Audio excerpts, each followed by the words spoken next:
This is just a sample of the audiobook. To get the complete audiobook, access the link posted in the first comment. Of the thing we shared, this private reminder of all we were to each other, and tell myself it's just wishful thinking. When I leave the hospital in the pre-dawn stillness, I'm wound up, both exhausted and wired. If I want to get any sleep at all before my next shift, I have to work off the grimy night.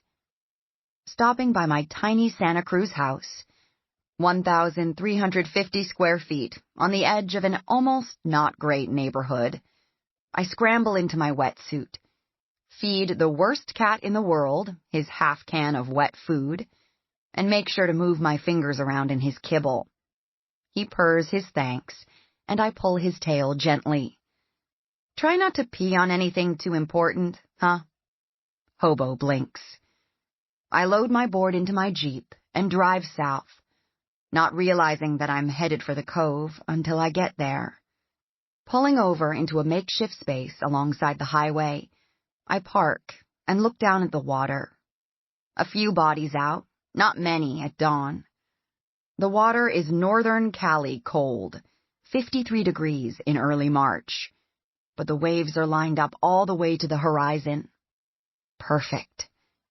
The trail starts where the sidewalk to the restaurant once was, and veers down the steep slope in a zigzag carved out a few feet away from the cliff, where there used to be stairs. Our own private access to the isolated, hidden cove. The hillside is unstable, with a reputation for being haunted, and all the locals know it. I have the descent to myself, but then I know the ghosts.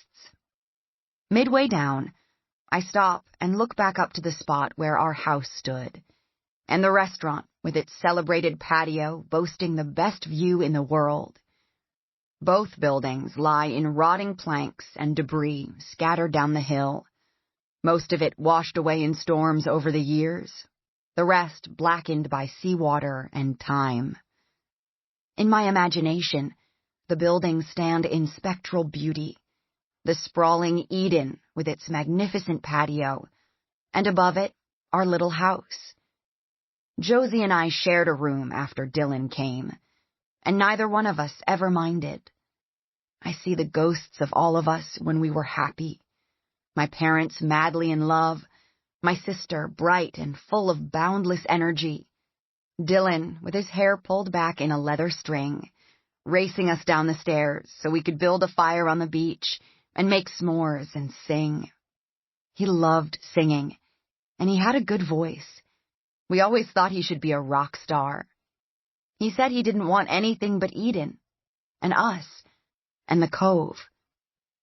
I see myself, too, an urchin of 7 with too much hair, whirling on the beach, the sky overhead blurring blue and white. 1,000,000 years ago. Our family restaurant was called Eden, both exclusive and permissive, frequented by hippie movie stars and their drug dealers. Our parents were part of that world, too, stars in their realm, each wielding power on their own terms. My father, the jovial, welcoming chef, with his hearty laugh and excessive habits. My mother on his arm, a charming coquette.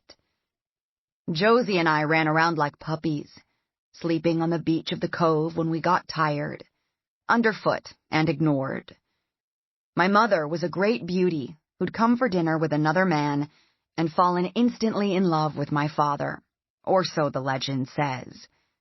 But if you'd known him, you would know it was entirely likely. My father was a massive personality, a charming, bigger-than-life chef from Italy, though people just said cook in those days, or restaurateur, which was what he really was. My mother loved him to excess, far more than she loved us. His passion for her was intense and sexual and possessive. But is that love? I don't know. I do know that it's hard to be the children of parents who are obsessed with each other. Josie thrived on drama the way my parents did. She had both my father's enormous personality and my mother's beauty, though in Josie, the combination became something extraordinary, unique. I can't count the number of times people